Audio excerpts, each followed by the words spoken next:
do my video trailer. He is ancient, he is the land, the dark lord's will, a crushing hand. Chains of fate, no one can free. Barovia's prison, eternity. One promotion's blades in the night. To strike the heart, to end his mind. The other muse, blood-bound sworn, serving darkness, forever eternity. The campaign. Does anyone have any questions before The we mist will jump claim both weak and bold. Strahd story etched in crimson cold. Prisoners all to fate we bow. Barovia's curse in eternity. deal? So requesting a 100 from you to find out what your relationships are with each other. So request that for Welcome, my friends, to my humble home. Welcome to Barovia. that would be awesome.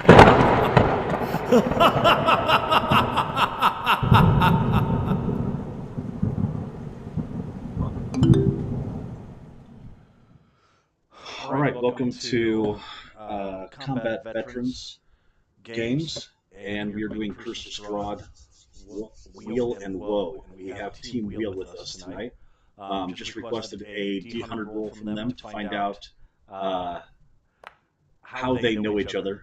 We're starting off in a tavern that a few of the players on here already know about. There is the distinct shield emblem above the fireplace, and a warm, welcoming environment. A little bit of haze and smoke, and some music entertainment that is setting up but hasn't yet started playing. But the shield emblem above the fireplace has a lovely tortoise on it, and the emblem of TT. This is the titillating tortoise. It is no longer run by drunks. His daughter ended up taking over for the management of the tavern after the evil mother was destroyed by four amazing heroes. Things in Barovia have been doing very well, but there is still work for adventurers to be able to find. And so currently, the four of you are celebrating your latest victory as a group. But the first question is, how did you all meet each other? So we were going to do how somewhat knows Sir Arthur, and he rolled a 49. So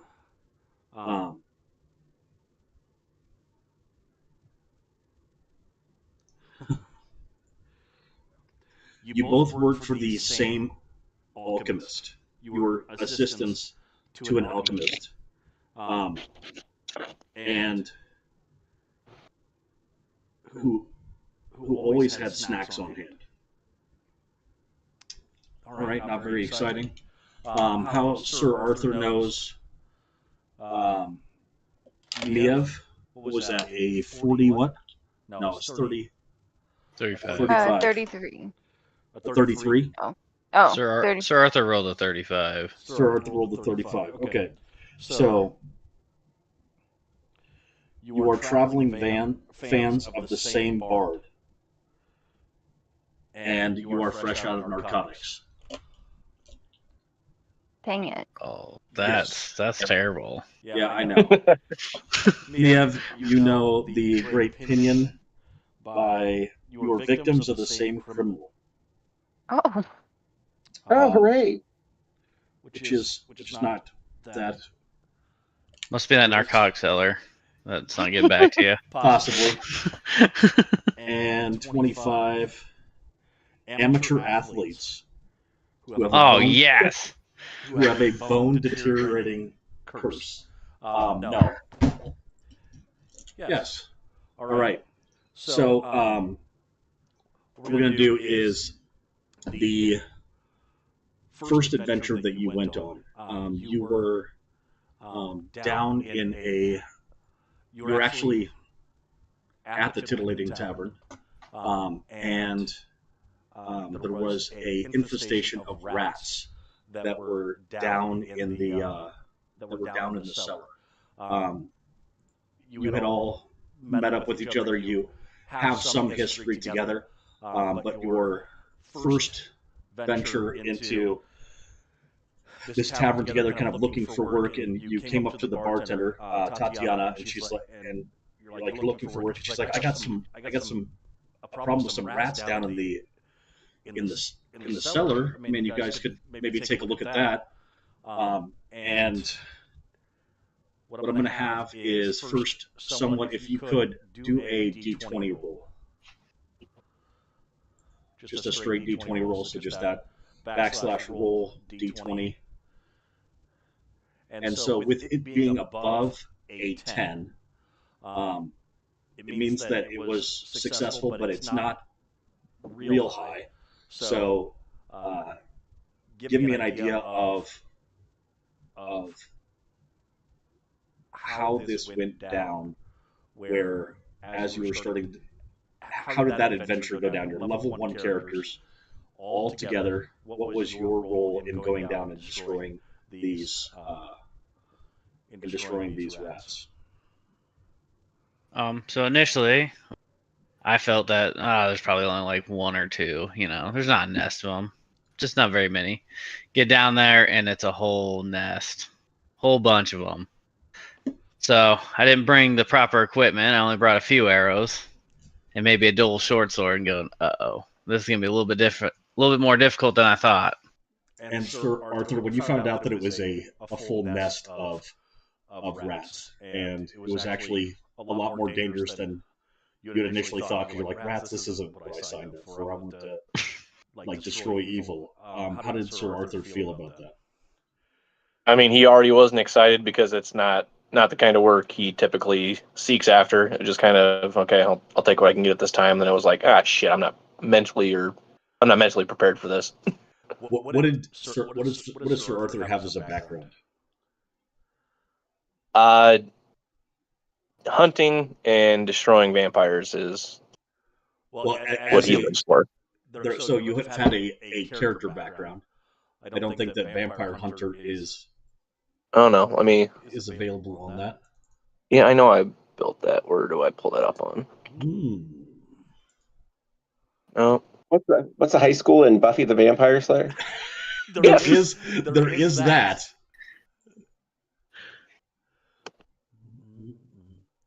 Oh, I never did set any of that up. All the ideals, bonds, flaws, and all that. No, that's fine. I thought I did all mine. I'm trying to find it on this. I apologize.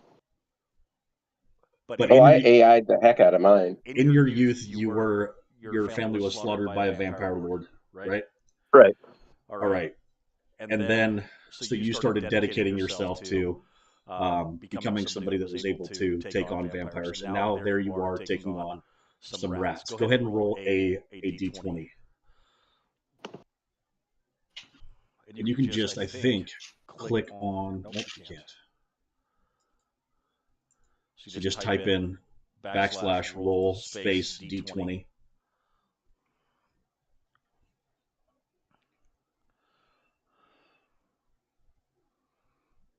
Help if I could spell correctly. You don't even have to put you don't have to type out roll. You can just hit /R space D20. And it'll do it for you. Oh, you didn't know that, Nick? I didn't know that. You can do that. All right. Yeah. So you came in with a lot of confidence, all right, thinking that this is going to be no problem. But it turns out that your first interaction with these rats did not go well. Overall, the mission succeeded, right? But what is it that happened with Sir Arthur that kind of started to make it look like things might get a little mucked up? Like I said, he didn't go in really mentally prepared for that, and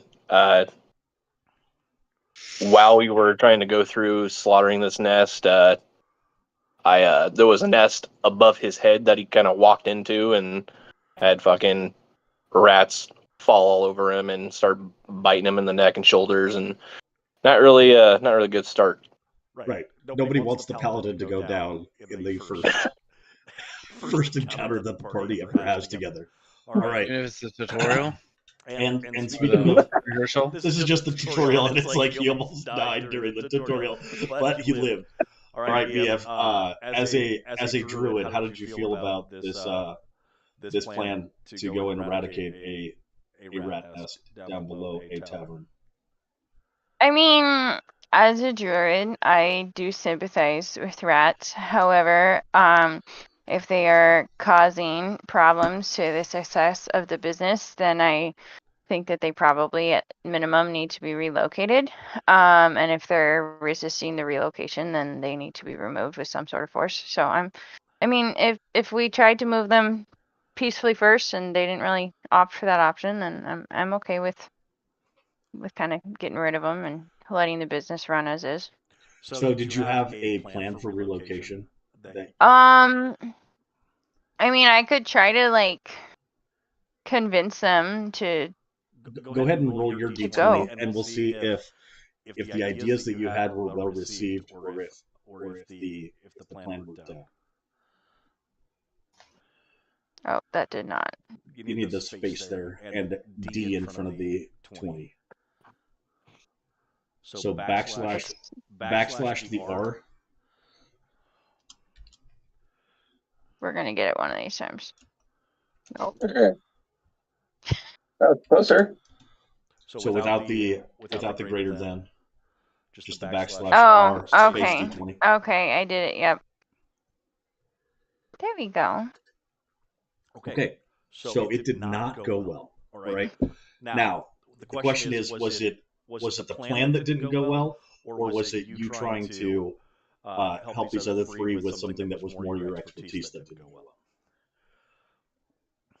I feel like perhaps it was they really didn't like. I tried to convince the rats, and they were not convinced. So you tried to speak with animals, and then it turned out that they were real assholes. Yeah. And I was like, all right, well, fuck this. I think I may have just antagonized them more, and then they attacked. Then they fell on the paladin and started to munch him. Let's see though if Pinion was able to help, or was part of the success or part of the failure in this first situation. So arousing success. All right. So this is where things started to turn around in this situation.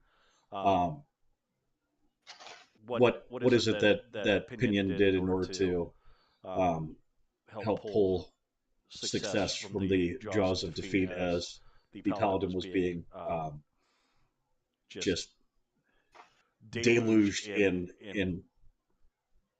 rat? Well, I got really lucky because I came down last after all the big people came down. And so I got to see a little bit of a different perspective from them. Not to say they didn't have really good ideas, but I got to see some stuff and I was like, hey, the relocation thing, that's probably a good plan. But it was hard to take off with all those rats eating that paladin. And so I got to come down there and I got to help the paladin get some of the furries off of him. And then we just helped, scoot him out, crack crevice here, crack there. We didn't have to kill all of them. The dark, gloomy guy seemed to think that we needed to kill everything. Most of them out. Maybe, I don't know, killed maybe like 23.6, 23.9% of them. There we go. And with the explanation of dark and gloomy, what's kind of people's first impressions of your character when they first meet? We'll go ahead and do reverse order this time and start off with Pinion. Like what's kind of a first impression that you get when you meet Pinion for the first time? When people meet Pinion for the first time, they are struck by how small he is. He's small even for gnomes. Kind of just wild hair, just really untreated ADHD, I guess would be the best way to say. Just kind of all over the place, really nice, but can follow a conversation for only so long. Got it. So a little bit ADHD, and so ADHD and tiny is the first impression that they get about Pinion. All over the place. Yes. And then as you get to know Pinion, and as you work with him in a team, what's his biggest strength and his biggest flaw? Biggest strength, I would say, is there's no situation that doesn't have at least two answers. There's always a plan, and there's always a backup plan. And the flaw is just because he thinks it's a good backup plan or main plan. Yeah, sometimes they're really not.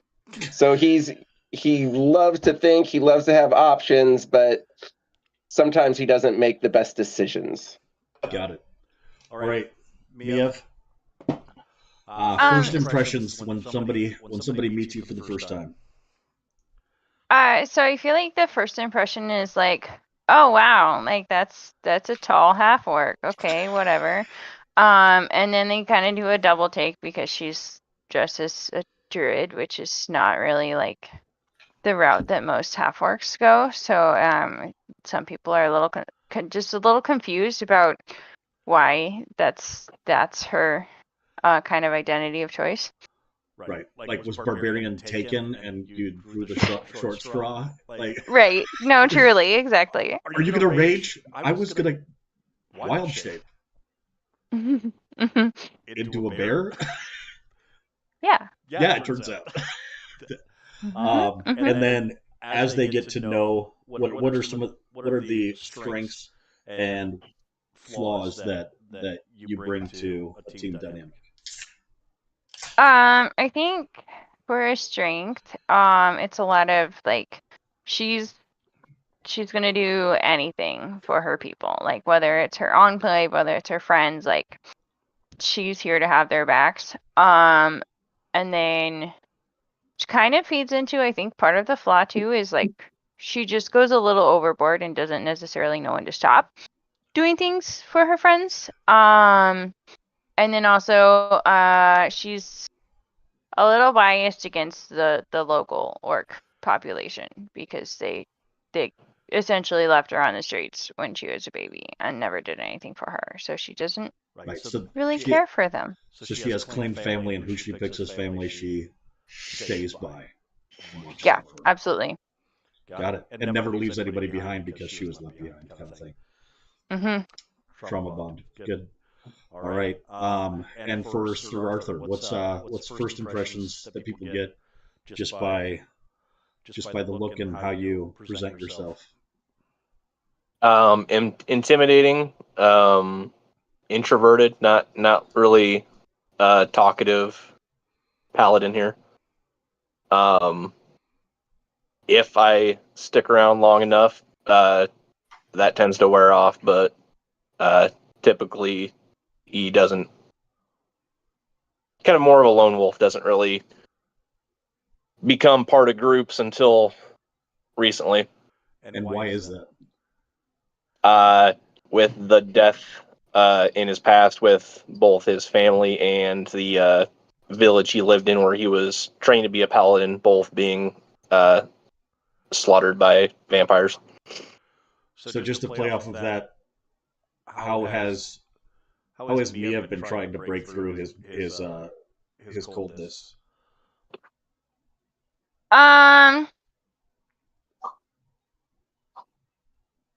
It's a lot of like I feel like there's been probably some wild shaped like puppies in the past.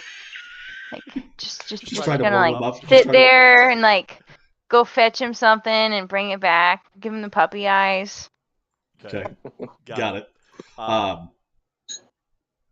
Yeah, I like it. And for somewhat first impressions. Just kind of a dark, gloomier type of guy.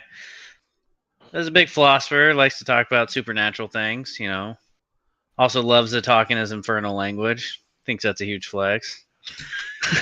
That he knows infernal. So when I cast spells, I will be speaking Infernal as I cast them. All right. Well, I want you to roleplay that. Can you give me some Infernal right now? I have no idea how a devil would talk. That's really disappointing. That's really disappointing. But Yes. I'm gonna allow it. All right. And then what are your and I think I skipped over this for Sir Arthur. So we'll go back to Sir Arthur. Strengths that you bring to the strengths and flaws. Like I said, as far as flaws go, he's not one to normally work in a group, so it takes a minute to kind of build that camaraderie and group dynamic. But he's with all the death he's seen, he as much as you wouldn't think so, because he's a loner, he will try to help whoever he can. So once that camaraderie's built, I mean, even before that, he's pretty protective of the innocent. Yep. So he's protective, but he's not going to talk about it. Right. I'll let my actions do the talking. Exactly. Got it. And for somewhat Hans Velsing, what kind of strengths and flaws?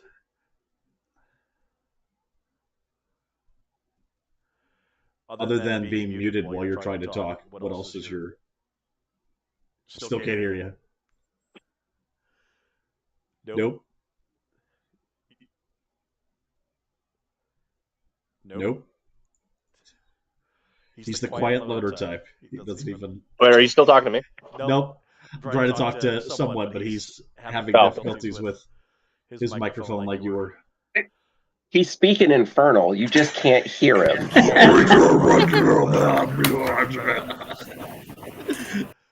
Is he back? Okay, you flex through. How about now? Yep, now we're good. Okay. All right. I said to plug it in, plug it back in. You know, that whole IT trick. IT. So one of strengths, I mean, his abilities. He never misses. Even if he does miss, he doesn't miss because he can see very well. Right. And that also is his flaw. I think someone once said your overconfidence is your biggest weakness. Yep. That's what he's got. Yep. Too easy. All right. So you have come in to the titillating tavern again after it was actually there was a competition at Restore Arena trying to give yourself some credibility, so got to be able to fight in the arena and pit yourselves against some other adventuring groups. Go ahead and roll d20s, everybody. So since we all just rolled d20s, click in it and hit control in the up arrow key. It will do your last thing, and you can just hit it. Okay. Oh, see? Look at all this information that keeps happening. It's a good thing he's speaking in common, so we can all understand him.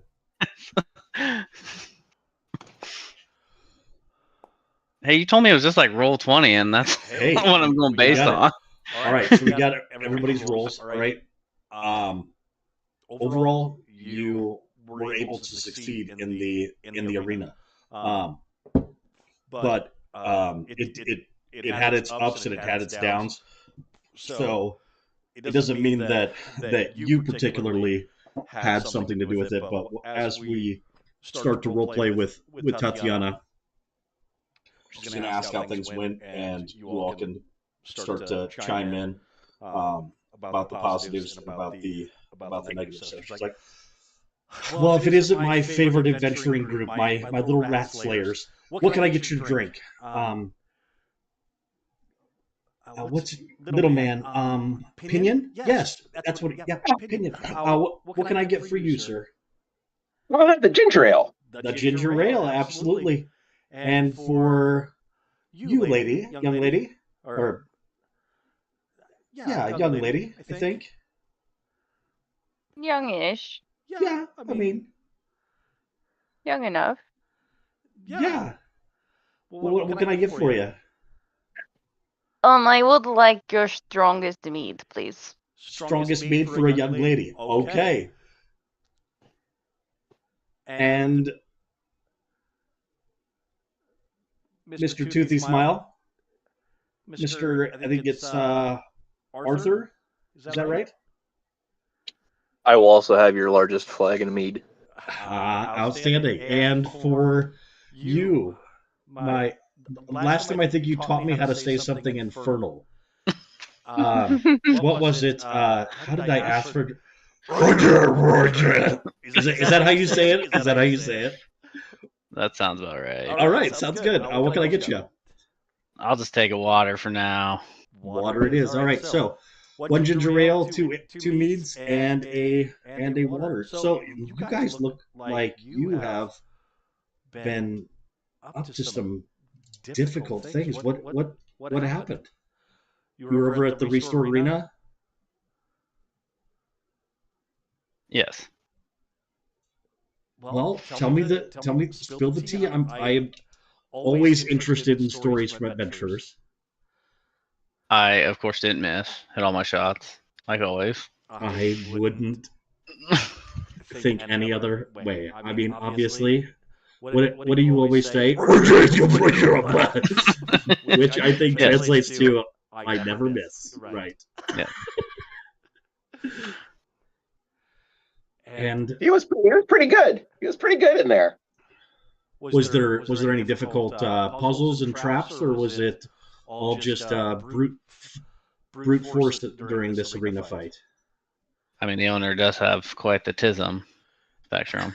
That he does.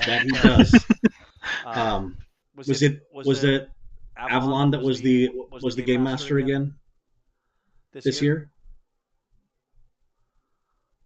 Yeah, he's the one that wears the weird hats, right? Yes, that happens. Sir Arthur, do you not like me? Did I give off that impression? I don't know. You just always sit there and you don't say anything. And when I do see you smile, it seems threatening.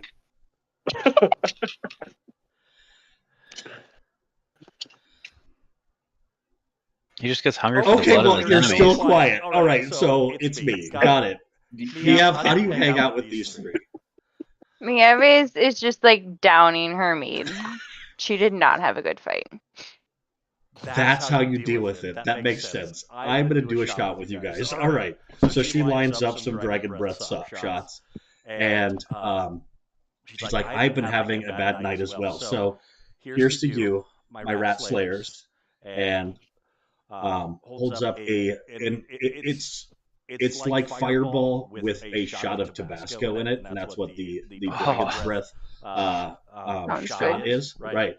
And she downs it, and you start to get the impression that there is something that is kind of stressing her out, and she keeps glancing back into the corner behind her.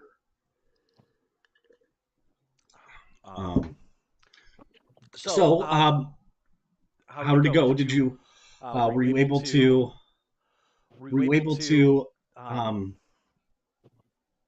get lots of gold? In fact, you were able to. You did score 100 gold between the four of you. You can either split that up 25, 25, and 25, or you can decide that there's somebody that's kind of the purser for the party. But you did make 100 gold. So how did it go? Did you win anything? Yeah, we won gold. And how did you do that, Sir Arthur? Were you just out there flexing, or did you actually do something interesting? I mean, any opponent that stepped up, I put him down. Tell him what you did with the big Minotaur. That was pretty cool. Except for when he was down and we had to give him a good berry. When I wrestled the Minotaur to the ground and made him submit. Wow. It was a good fight, he was way bigger than you. He made fun of my wolf. I remember that Minotaur fight. He made fun of your wolf? Who made fun of your wolf? The Minotaurs, that's why he had to beat them up, because he made fun of my wolf wild form, and it was very, very upsetting. She takes another drink of her mead. Oh my gosh, that is. I mean, it's one thing to like make fun of the way that somebody's dressed, but to make fun of their wild shape, that's really rough, girl. I'm so sorry. And she continues to kind of seems a little bit distracted, and somewhat you notice. You're the first one to notice that in the background behind her, there is a gentleman, and you're familiar with how to try to be inconspicuous, right? But also leering and watchful, and this dude is definitely putting off those vibes, and that's the person that she keeps glancing back at. What else? What else happened? She seems to be very interested in keeping you in conversation for as long as possible, even though it's starting to get late in the evening, and people are starting to kind of clear out and close out tabs. She seems to be interested in keeping you there as long as possible. Can we see? Can we see more into the corner? Like, if we notice she keeps looking and she's keeping us around, do we notice anything extra special as the night goes on? This guy staying in the corner. So go ahead and do an insight check. Are we level 3 at this point? You are level 3 at this point. Okay, I'm gonna sneak off to the bathroom. Okay. You said perception. I got a whopping 8. You got a whopping 8. Or you can do perception or insight, whatever it is that, depending on what type of information you're kind of looking for. Or you can do an investigation check, which might be. I think the investigation. So I rolled a 7, so an 11. An 11 for your investigation check? Yeah. Just based on where this guy's positioned, he seems like he's trying to stay out of the flow of where patrons would be coming in and out, right? But is also kind of located in a place where the near enough to the door to the kitchen. But that's really all you're getting with a investigation check at 11. Okay. But as you're sneaking back to the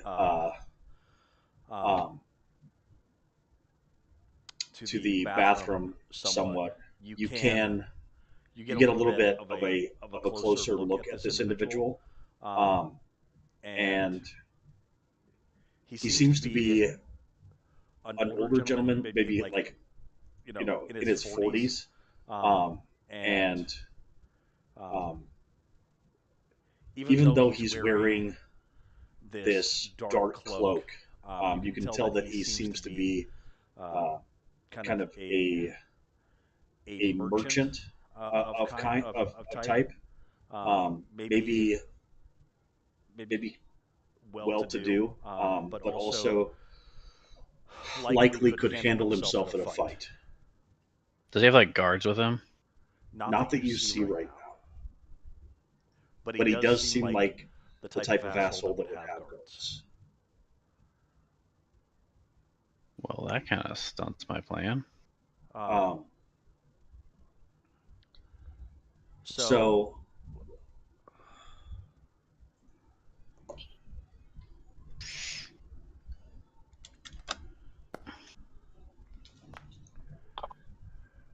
Oh, sorry, I didn't mean to roll that as somewhat. I don't know how I did that. But I don't know. Tatiana kind of notices your curiosity at the individual in the back, and she kind of leans in. That guy's been coming here every weekend when there's a festival in town, and stays until close, and then he's just been becoming more and more aggressive in his desire to walk me home, and he gives me the creeps.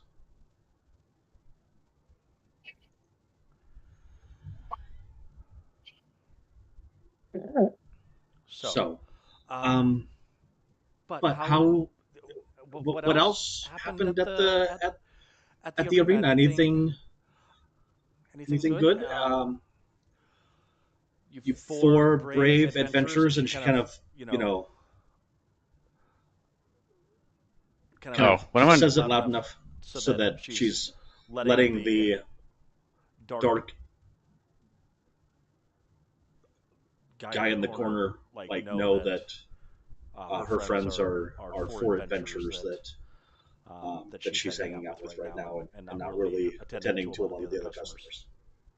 Oh, when I went to the bathroom, I was gonna cast disguise self on me. Okay. I was gonna make myself look like a guard. Make yourself look like a guard? Yeah, I was gonna do one of his bodyguards and just stand near him. But it would be possible for you to disguise yourself as a Reno watcher easily. Yeah. So, you can come out of the bathroom looking like a one of the town guards, who would sometimes come in at the end of the night and kind of be looking for anybody that was having any this is freaking Mead Alley. There's a couple different bars along this road, and so an increased watcher presence at this time of night on a festival night is definitely not unheard of. Anyone else doing anything? Yeah, Maeva is gonna kind of flex, because even though she's not a barbarian, she kind of looks like she should be one. She's gonna do the whole flex thing, yeah, we did so good at the fight. We took down all of the bad guys. We totally wrecked everyone. It was excellent. We can definitely, we can handle kind of whatever. We did so good. I wish I was as strong as you. Every time I see you, I think about that I actually go in the back and I pick up jugs of mead and put them over my head, just trying to get that shoulder definition that you've got there. It's amazing. I don't think that. Oh, excellent! That is great way to start. It's a great place to start with some light lifting will really help give you some tone. I just wish that people were more scared of me. Some people. Well, we all have to start somewhere, so it is good start. Excellent.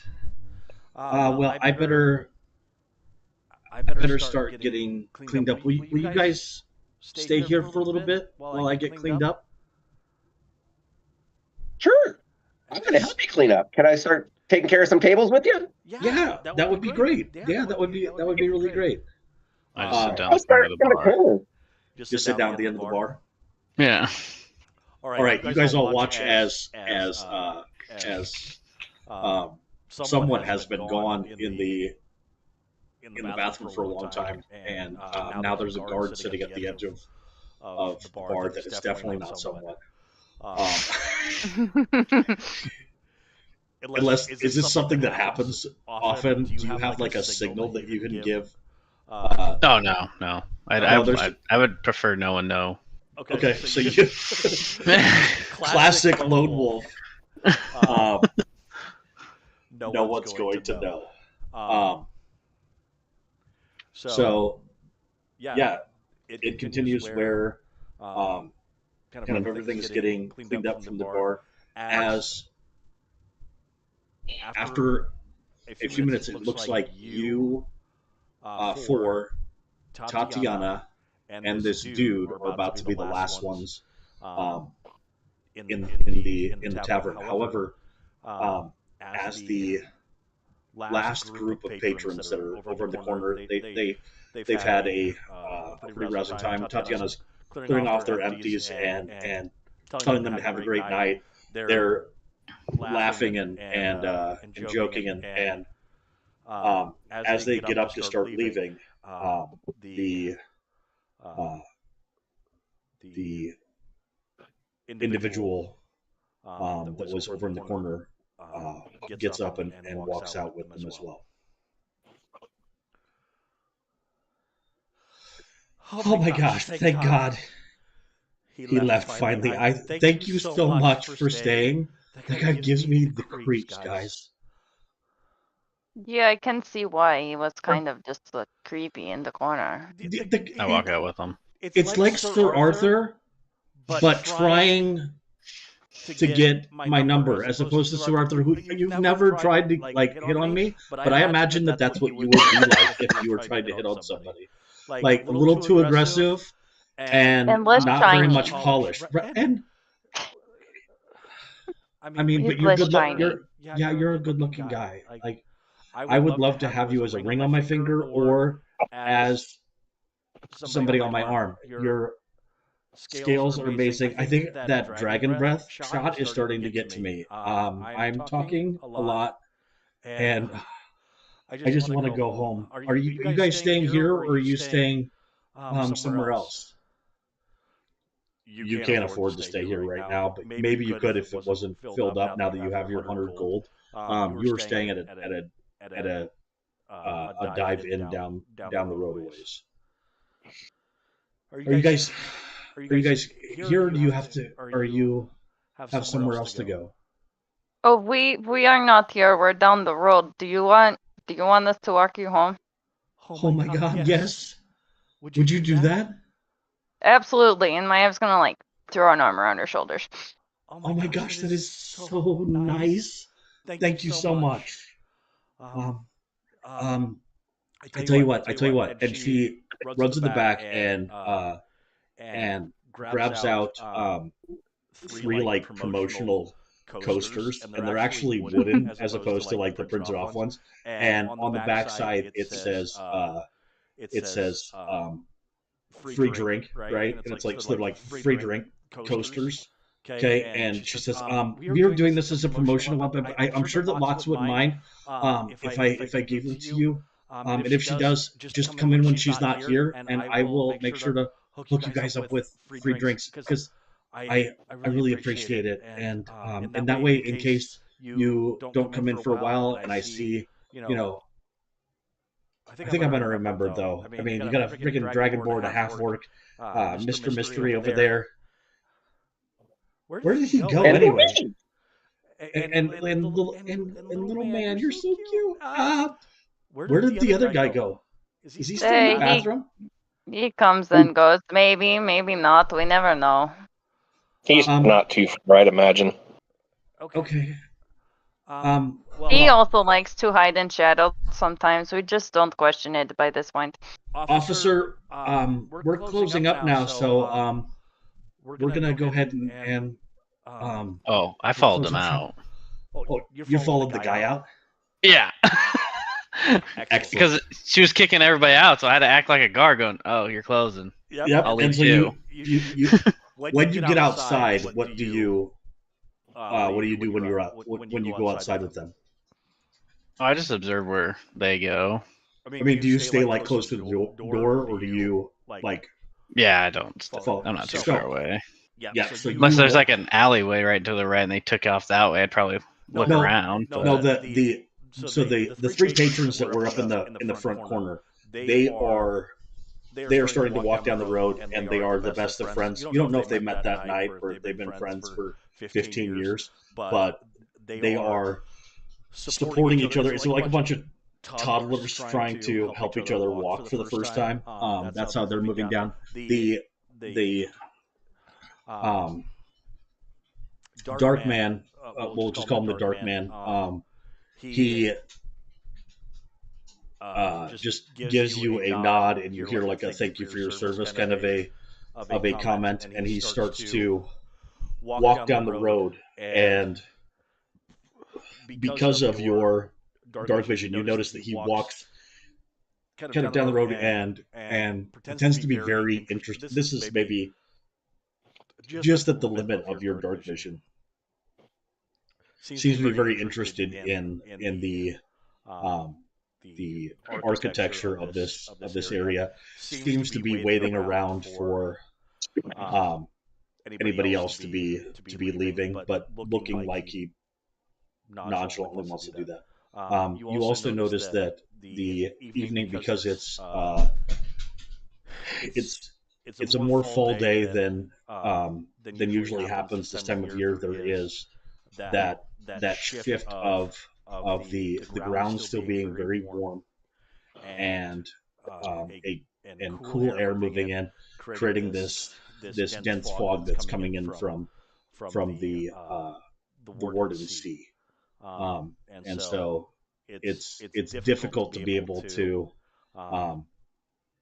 keep your eyes on him because of the fog rolling in, but you're able to keep him tracked. As you are tracking him, the other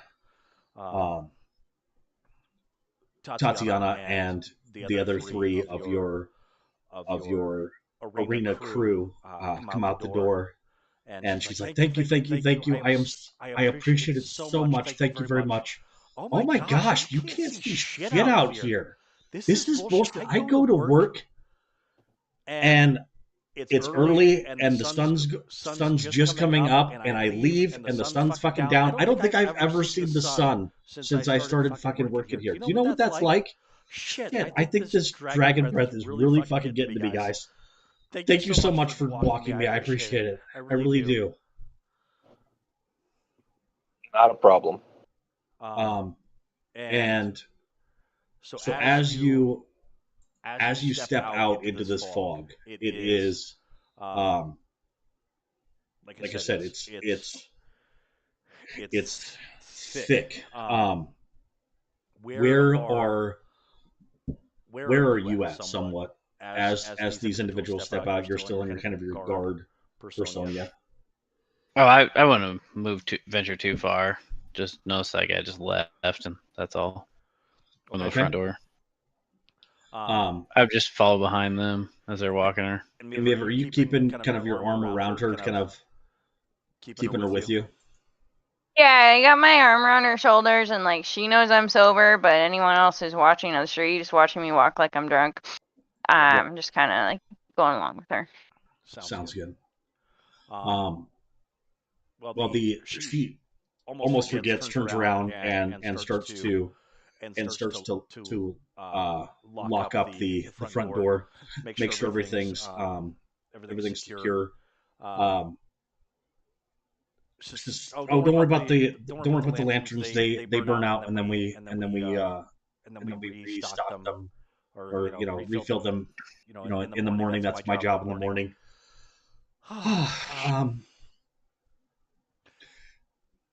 As you start to walk down the road, that dark figure is gone from your sight somewhat. But this fog seems to start to behave in really unnatural ways. Like there is a moment as you are starting to walk down the road that it feels like this fog is actually flowing into your nose and is trying to almost suffocate you. And that is, as you're experiencing this fog that seems to be moving almost as if it's in some ways alive and even aggressive. Suddenly you feel Tatiana's hand starting to slip from yours. Go ahead and roll a athletics which is a strength-based check in order to try to keep a hold of her hand.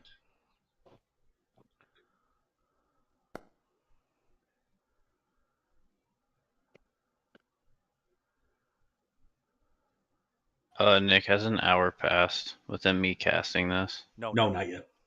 Okay. All right, so with that 18, you are able to keep a hold of her, but she screams out in pain as you are holding on to her because of the amount of strain. Like it feels like somebody just tried to grab her and start to take her. But as this fog continues to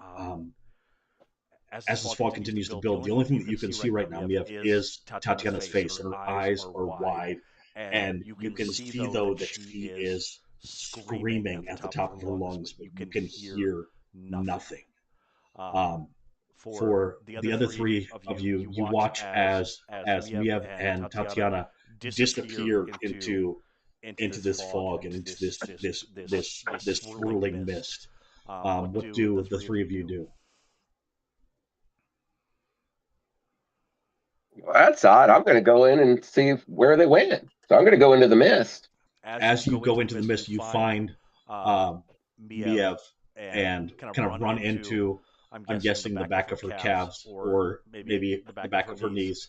And what do you do when you find her? You can feel her struggling.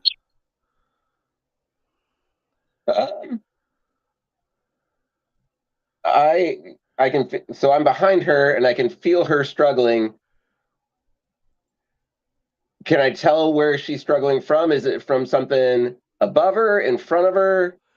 So imagine that you in kind of, so you can vaguely make out her form. So that just imagine that you're in a very foggy situation or even a darkened situation, right? And you come upon somebody that you can start to make out, and they're like playing almost a game of tug of war. Okay. All right. I am going to tell Pist. I'm going to stay behind her, but like right underneath, almost halfling-esque, like so I can maybe jump out or hit something in front of her. But I'm going to send Piston to the front of her to see if there's anything that we can't see. Excellent. What is what's the Dragonborn Paladin doing as he walks into the foggy and hears the sound of Tatiana's scream? Yeah, so I was following in behind just in case something came up on us, but when that happened, I drew my weapon and followed into the fog. And I'm just trying to see what's going on, see what I can make of it, and I'm just preparing for anything. All right. Miev, do you let go of Tatiana at all?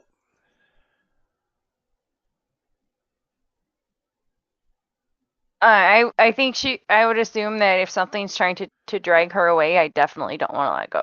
All right. And you can tell though there is this moment where you with how tightly you are hanging on to her, like the question of whether you're doing damage to her by holding on to her, like imagine that she has a team of horses with ropes around her waist and you're holding on to her arm, right? Like you feel her arms start to give way, and for a moment you are holding nothing but her arm.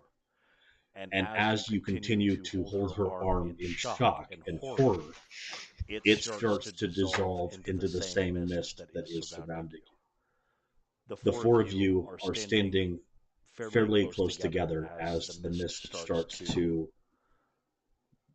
break away from you, and you now are no longer on a cobblestone street, but on a dirt road surrounded by tall, ominous trees that seem to be moving, and in the distance you hear the sound of of wolves beginning to howl around you, and the entire forest or the entire village or the city street that you're walking down, instead of these buildings looming above you, there are now trees looming above you, and you have this thickening sense of dread that um, that you are not in Reno anymore, and the question of where did Tatiana go is kind of foremost in your mind. And there we're going to go ahead and take a 5 minute break, and we'll come right back.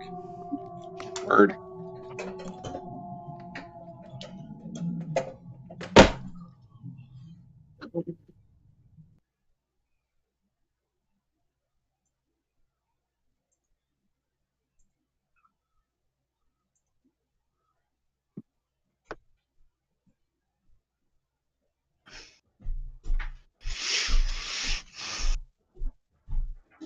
So we're in Barovia now.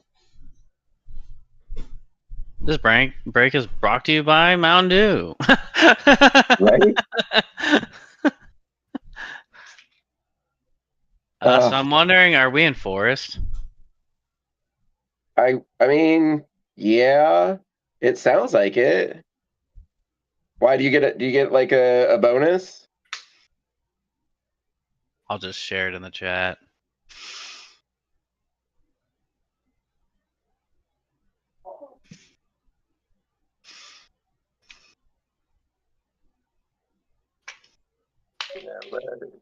Oh, okay.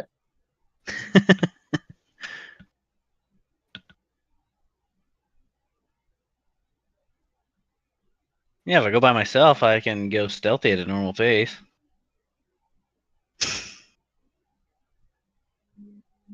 I mean, that probably wouldn't hurt anything. I also have dark vision. And I'm assuming I have the highest passive perception. Higher than my, I don't even know where to look. What's your wisdom?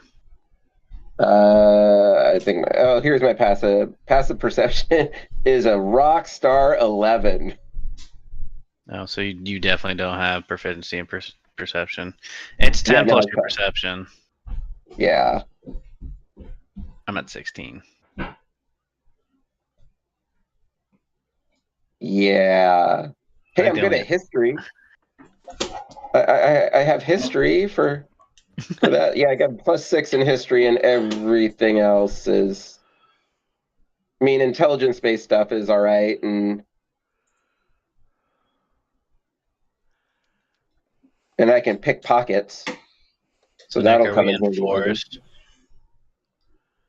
Oh, I think he's AFK.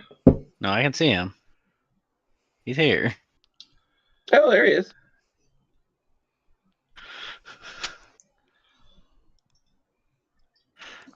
He just doesn't want to talk to you. I just shared in the chat that my natural explorer is forest.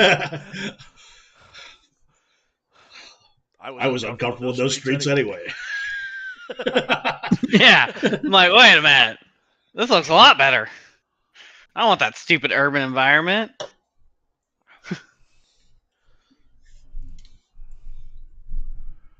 Right.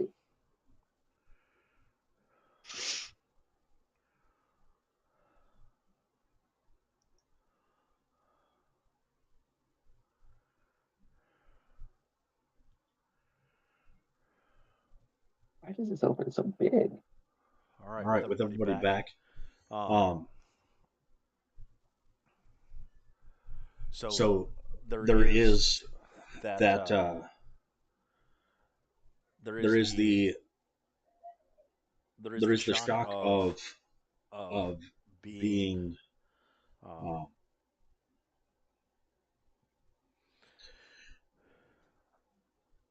being discombobulated in that you're suddenly not where you thought you were, and there is up in the up in a crooked branch, a raven that starts to caw, and everyone else hears just the raven cawing, and it's uh, super creepy. But for Miev, you hear almost very clearly the raven telling you, "You said you wouldn't let go."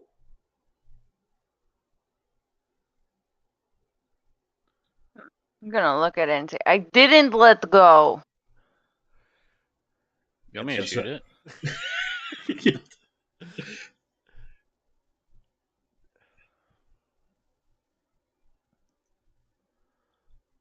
So what you see on the slide is what you see now, just um, a road um,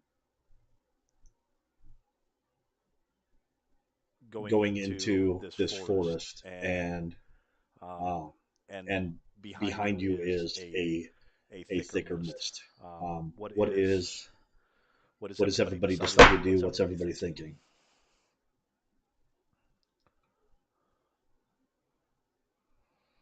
We'll go around the horn. Pinion, what are you thinking? What are you doing? Well, I'm kind of wondering what the big green lady's talking about or talking to, and then, but yeah, I kind of want to follow the road as well.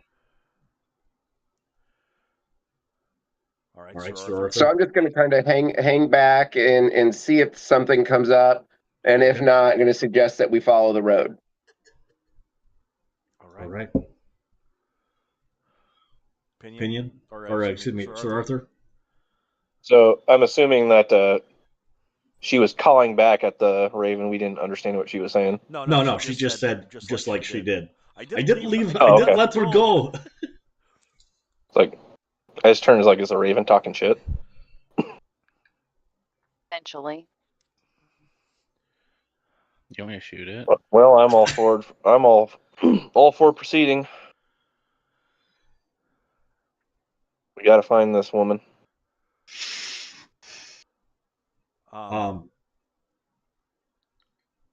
You actually hear her, the sound of what you believe is Tatiana crying.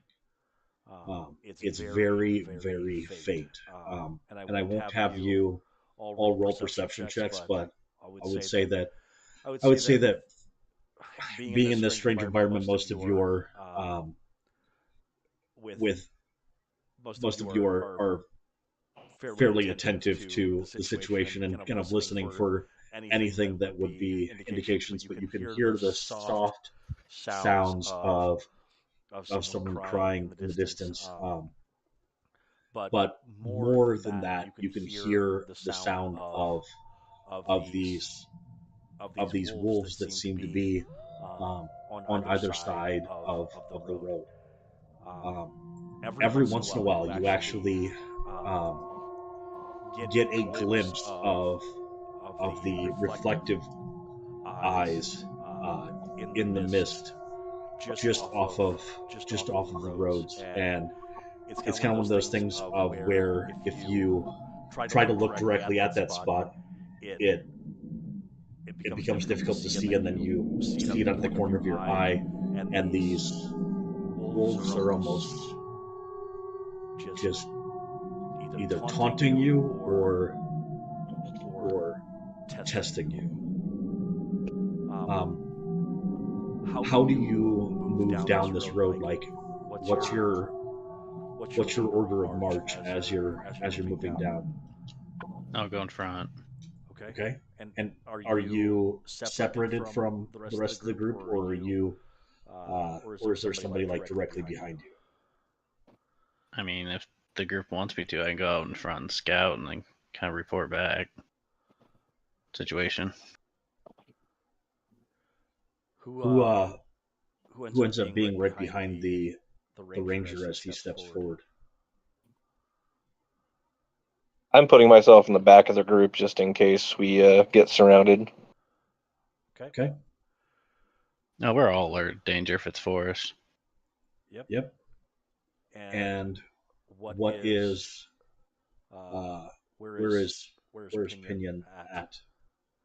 Oh, Pinion's going to be It's on. perfectly acceptable if you say between Miev's legs, because as a small person and her being a medium creature, I think that she's tall enough that you could actually scurry inside of walk like you were a toddler inside of her dress. No, come on. I'm a big, brave guy.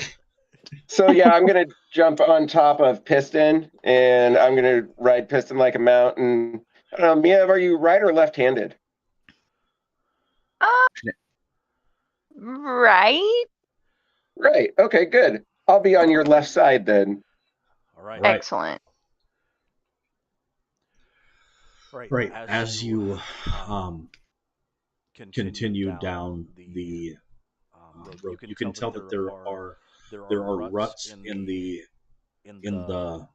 road from previous wagons that have moved down this road before. Every once in a while, you catch sight of things moving in the mist to your left, to your right.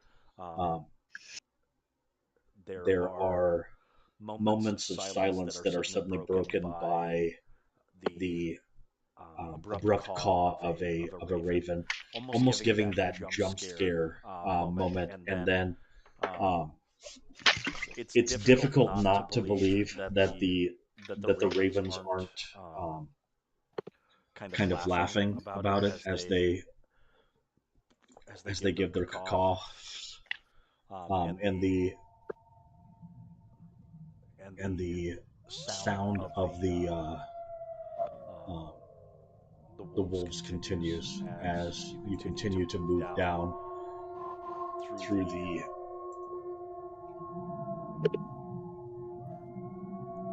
road.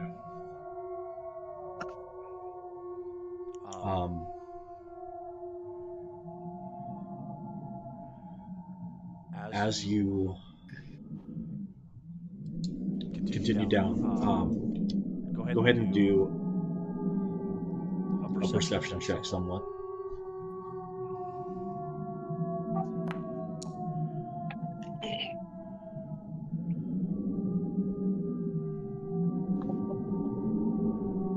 $22. 22. So, before you were able to stop the group, about 60 feet away, and hardly anybody else can probably spot it, but you see on the side of the road up ahead a body laying in the street, or laying in the road.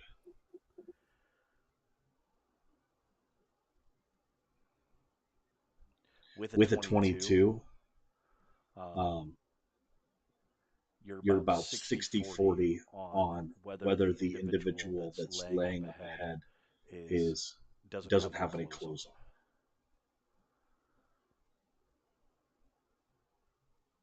on. Okay.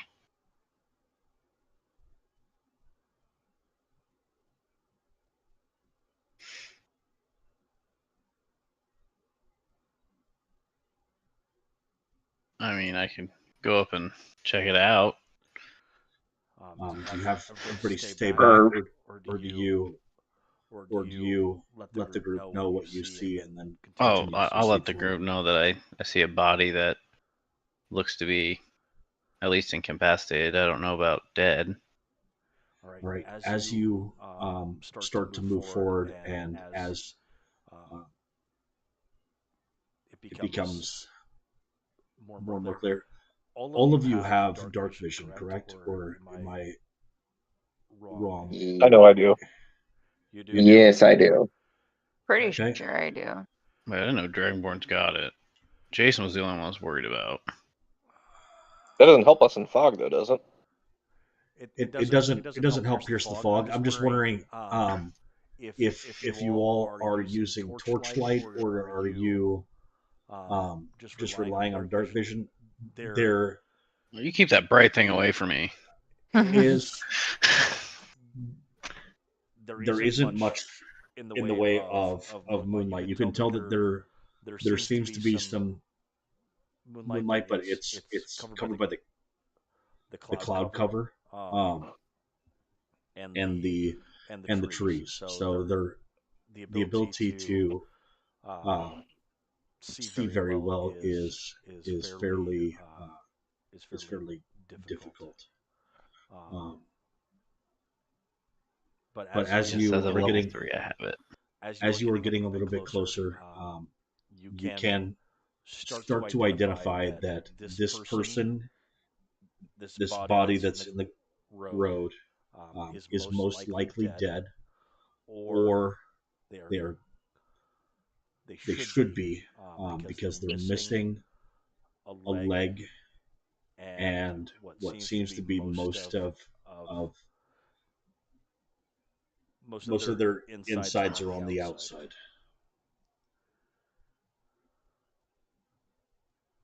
Does it I look would like say that's pretty good. animals probably? What's Animals that? probably did it. Is it probably like animals probably did it? It seems like that could be the case. You'll have to get a little bit closer in order to be able to identify. Would you start to move closer to be able to identify what Yeah. possibly killed him? All right, go ahead and roll a nature check.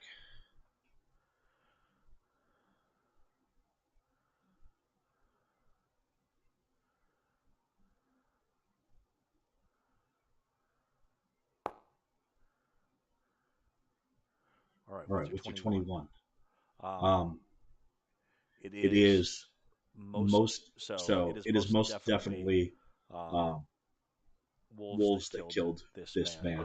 Also, with your perception check and with you can tell that he seems to be laying on top of something, like a piece of wood. He. What's interesting about it is that the people don't. Most of the time, that in your experience, wolves do not strip their victims, right? They just eat around the clothing that they're wearing. This person has been stripped naked and eaten by wolves. It is unlikely that the wolves stripped him naked before starting to eat him.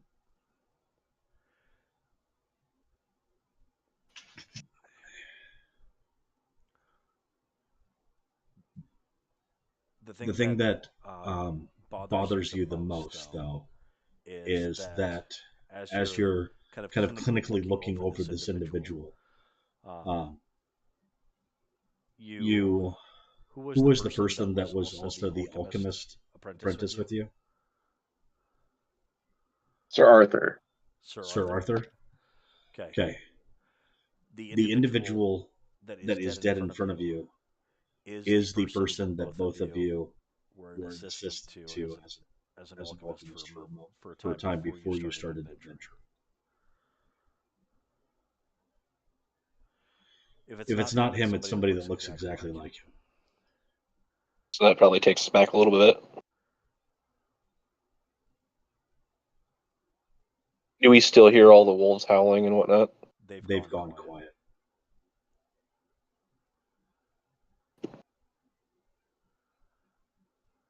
Well, that's not good.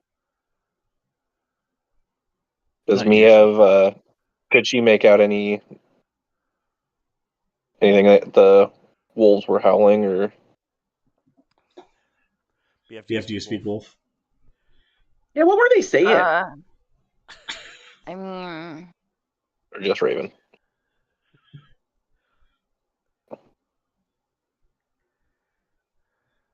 I'm gonna assume they were just like howling, just like wolves do. That's so Raven.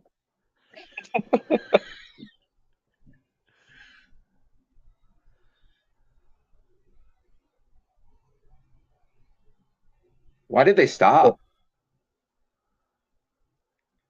I'm asking Yev. Miev, go ahead and do a nature check. Okay.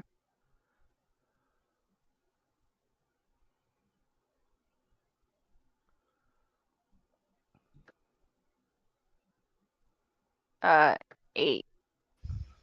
All right.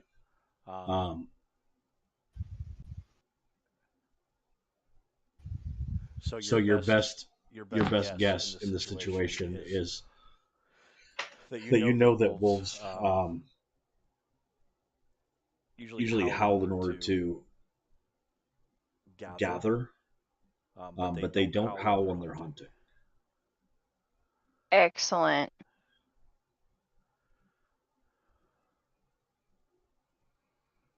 So guard up. Assume we are being hunted. Well, if they are not hunting us, they are certainly hunting something else, but I haven't seen anything else for them to be hunting, so.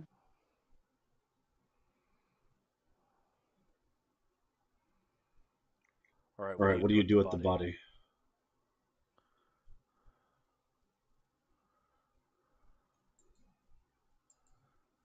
I think we should move it. See what that wood is.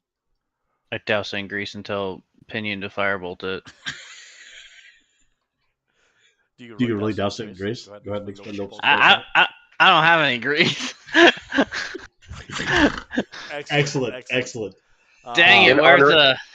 In honor of Dave, I did not take grease. Okay, so I could breathe fire on him to burn the body. No, I ain't wasting your breath weapon. Pinion's got firebolt. We can just waste that. Oh, I only got 2 uses. Yeah, I'm not gonna do that. No, he has a cantrip that could just do it. You say I have produced flame, which is also fire. Can I ask you a question? If right now you as individuals came upon a dead body, what do you think the ramifications would be if you suddenly pulled the gas can out of the back of your car and doused the body and burned it? Even if it was a situation where it was like, person that had been mauled by a bear on the side of a hiking trail. You're walking along a hiking trail and you come upon a body of an individual that's been mauled by a bear, and you burn the body. I feel like that might not go over well. It might not go over well, but it makes sense. That would be mutilating a corpse. So I think there's like, could you just walk past it? And then find somebody to talk to about it, but I don't think that burning it might be the best thing to do right now. If it starts to move, fuck yeah, firebolt the fuck out of it. I still want to know what that piece of wood is underneath, unless I missed it. That's fine. Go ahead and so you start to kind of tug on his arm to kind of pull him off of the piece of wood. So I have Piston start to tug on his arm. Okay. So Piston's stronger than I am. Yeah, Piston grabs onto his arm and kind of starts to tug him away. And as Piston starts to tug him away, you see that underneath him is the sign for the titillating tortoise. The chain has broken free. It's almost like it was taken by strong winds, but the body was laying on top of the muddied sign of the titillating tortoise. I knew we should have sided with Mother. We wouldn't have left. Suddenly the ranger speaks some kind of heresy. Based on a previous campaign. A distant relative was a part of it for me. Well, this doesn't make any sense. And when you How did look that around, sign get here? the mist is starting to clear. You can, like when you were in Anthropia, you were in Reno, and if you looked off to the east, you would be able to see, some of the lights of of Anthrop, and you'd be able to hear the sound of some of the bells on the docks, even after sundown. There is none of that, and there is a very unfamiliar mountain range in the distance, that is at times visible to you, but this is a very obviously completely different place that you are in.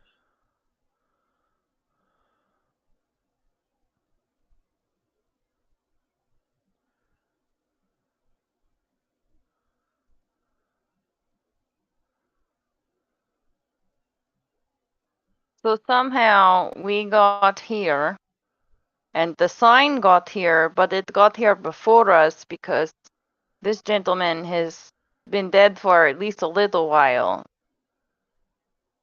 Where we were always Yeah, I here. don't recall the tortoise missing a sign. Yeah, this is Or the we- same. This is the same sign that was on the outside of the titular tortoise. I have a feeling we were already here.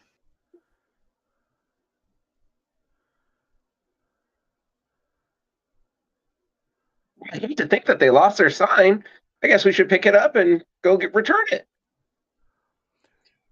Up ahead, about up ahead a distance, you hear the sound of a horse in distress. Not distress, but the way that you would expect a horse to behave, if if it was on a road surrounded by fucking wolves, right?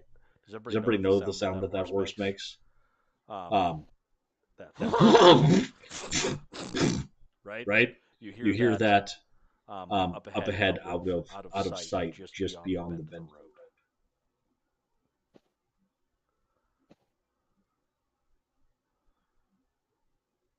And you hear the muffled sound of somebody kind of calming down the horse.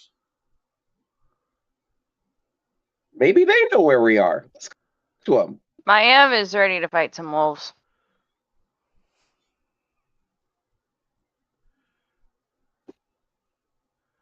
All right.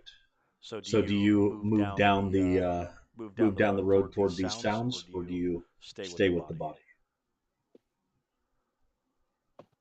I'd move toward the horse because I can't really do much about this body. All right. Apparently, it's frowned upon to burn it. Apparently, it is frowned upon in almost all cultures to desecrate a dead body, as opposed to trying to find out if there's anybody that loved this person. Plus, you know him. What was his name? Yeah, exactly why I want to put him in a urn, burn him, put his ashes in a urn, and hold him close. This is what Alan would have wanted. Yeah. Anybody else know him? It just me and Arthur. Alan would have wanted this. Yes. We And the All right, paladin so- can do this whole ceremony about it and everything. There, boom. Paladin, do you have ceremony selected as a level 1 spell? That's you, Jason. What? Oh. I do not. The answer's no. Nope. I bet he doesn't. No, I said I don't. Can you guys not hear me now? Yeah, we can hear you. Oh, we can hear you. Okay. Yeah. No, I don't. All right. No. All right. Good. All right. So, what's the general consensus of the group? Are we? I'm heading toward the horse. Heading toward the horse. What's everybody else doing? I would like to head towards the horse. Okay. All right. With two starting to move toward the horse, does that include everybody else then? Yeah, I'm not hanging around here by myself. Okay. No, we'll also keep an eye on our surroundings. I also walk toward the horse. Okay. While keeping your eye So as you start to move forward, you come around the corner, and there is a wagon with some individuals moving around the outside of the wagon, and one of them states, "I do not know. These doors usually just open." And then wait, one of you, I don't know who it was. It probably was Piston. Steps on a branch, some crispy leaves, and one of the individuals in this caravan turns and, "Hey, who is there? Who is it?" And you come upon this sight, and the gentleman in the red robe starts to step forward. "Who is there? Come out." Who steps forward first? I'll step forward first. Oh my goodness! You are a shiny fellow. Hello. My name is Vincent. And what is your name, sir? Vincent, I am Sir Arthur. It is good to see you. We usually don't have travelers on the Svalich Road. It is rare. Well, we were escorting a friend of ours home who disappeared during the dense fog, and then we came across a dead body while we were looking for her. So then We're escorting a young woman. Well, we have a few young women here if you are interested. Perhaps one of them would like an escort. How much are you willing to pay?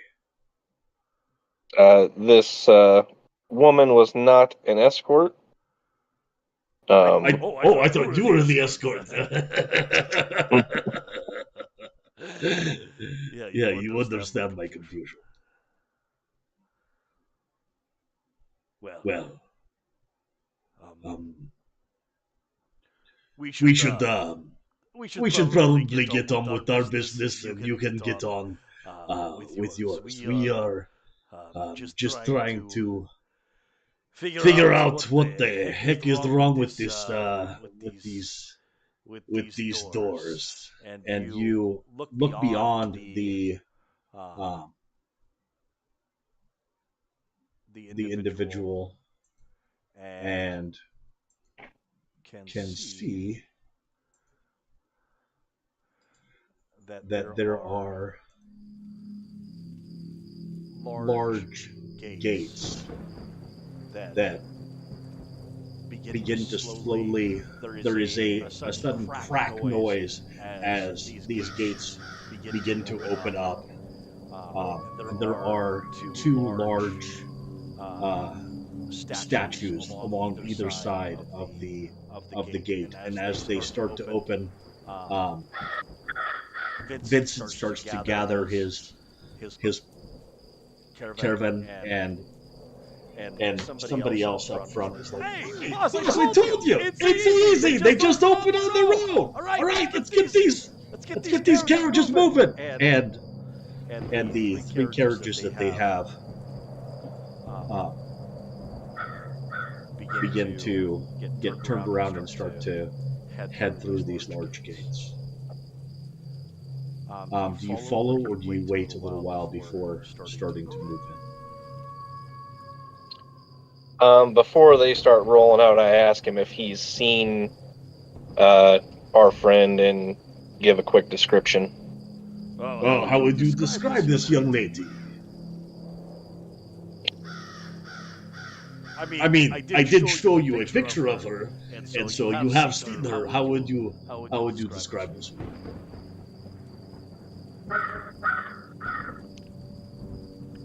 Anyone else want to come and join the conversation? I can't remember exactly. Did she have horns like you? Is she? No, she was not dragonborn like I. I see. She was human. So a human, and the other distinguishing features. She was. I'm gonna step forward, about the A height, and hold up like wherever she would have hit next to me. And she had red hair and at least one arm. Well played. I'm sorry. Excuse me. Did you say at least one arm? Yeah, then she might have lost one. I'm not really sure. I gotta give you. it I was gotta kind give of- you a. I gotta give you a hand. That is the first time that I have heard that description. I have not seen such a woman. You might want to give her a hand instead. You She might need one. you hear one of the women in the back of one of the carriages start to speak up, and as soon as she starts to speak up, one of the other carriage hands like bangs on the back of the carriage. Quiet, wench. Where are you guys taking these? We have merchants, and we have a very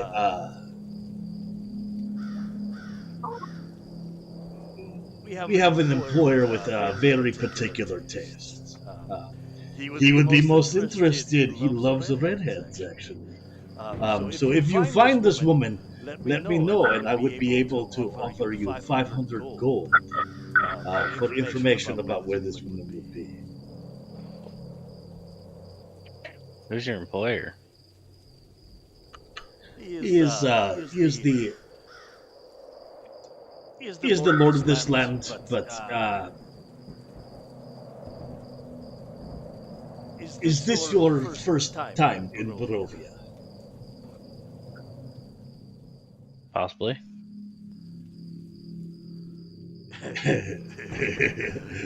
You don't know where you are, do you? Hey! You said Barovia? Yeah, these guys were taken by the mist, and they start to laugh. I figured you weren't Vistani, and so the fact that you were even walking up that road, it was a little weird to see. But maybe we'll be seeing each other later on. But I have to catch up with my caravan. It was very good to meet you.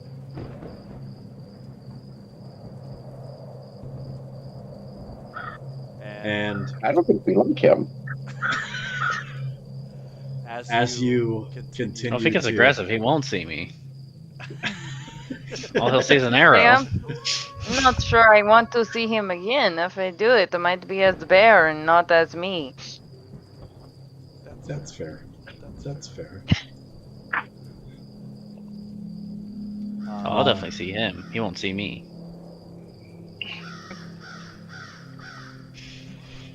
All right, so they continue to move through the gate, and as the last of their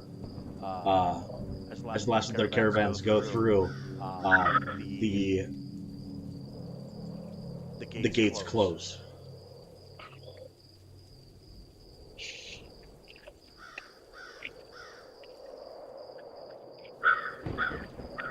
Dang it! I knew we should have hopped on. I mean, there was that option, but we'll give a different picture. So this is what these gates look like. Are My screen not supposed to show completely Let's see. black. My did your screen is screen look black. completely black? Yeah, Yeah, it I'm just shows still seeing black. the image That's- of the That's what it merchants looks who are like. there. Somebody is going to need to light a torch. Who does it? Anyone light the torch? I can do magical tinkering and I think I can do three little lights that can go around. Okay. And as those three little lights go around, you notice that suddenly you are able to see just like that. Oh, Does that help? Okay. All right. So this is what the gates in front of you look like. Two headless statues on either side, and um, and giant gates. And just like the band said, who is it that is first to come up and try to touch the gates?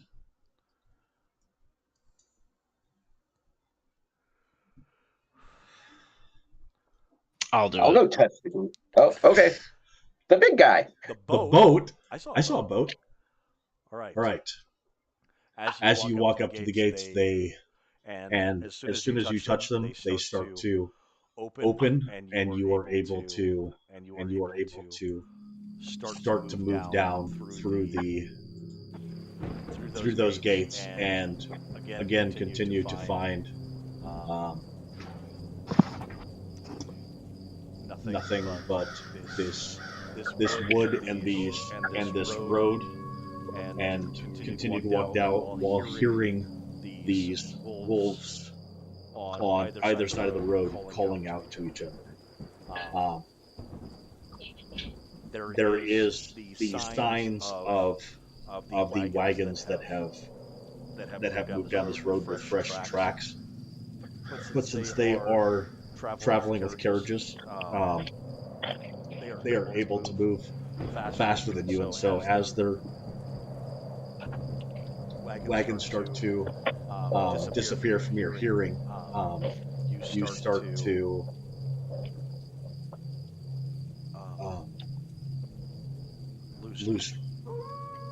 lose track of the sounds. Up ahead of you, there is a single wolf standing in the center of the road. How do you approach that, Ranger? Does he look friendly? Yeah. He is a wolf, Does, but he's not like snarling. He's just steps out of the woods, looks over, sees you, and stays there looking at you. This is a good, 100 meters in front of you. So 300 feet. I guess I can approach him slowly, keep heading toward him. Okay. All right, you continue to head toward him. He doesn't move. And Continue.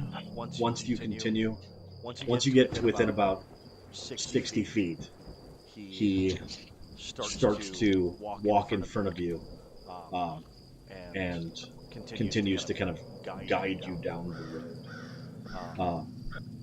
As you come to a clearing, you come over the clearing and into a valley. In the valley, are you able to see this, or are you looking at a blank screen? I see it. No, I can see it. No, I loaded. All right, perfect. As you come into this valley, you can see down below a village, and it looks to be incredibly decrepit. Up above this village, on a high mountain peak, you see a very large castle, and the sudden sense that you have is that you are being watched. Go ahead and do a perception check.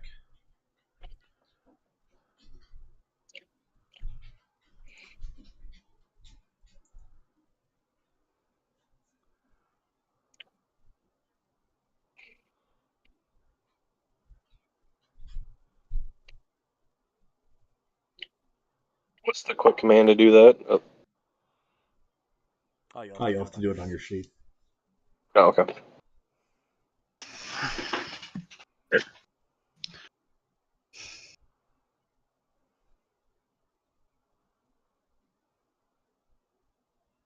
Well, that sucked. All right, we're waiting on one last roll. Come on, do a perception check in order to find out where your perception check is. I rolled a nat one.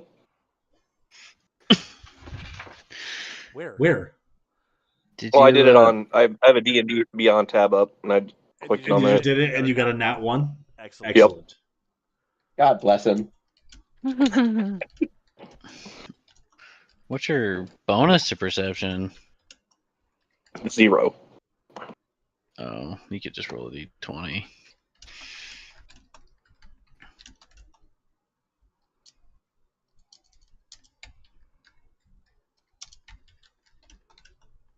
I probably have the best passive, don't I? Probably.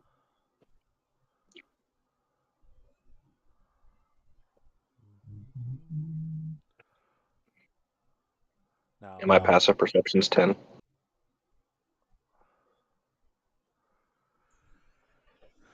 Do you start to continue down toward the village in front of you, or do you?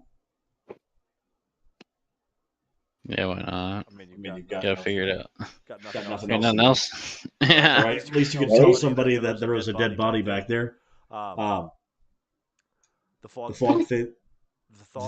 fog actually thins just enough to allow you to see a signpost that says Barovia. But all of the trees seem to be leaning in toward you, as if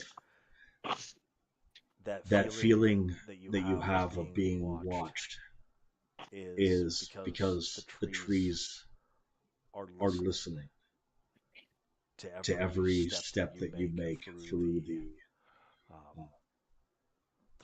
fog.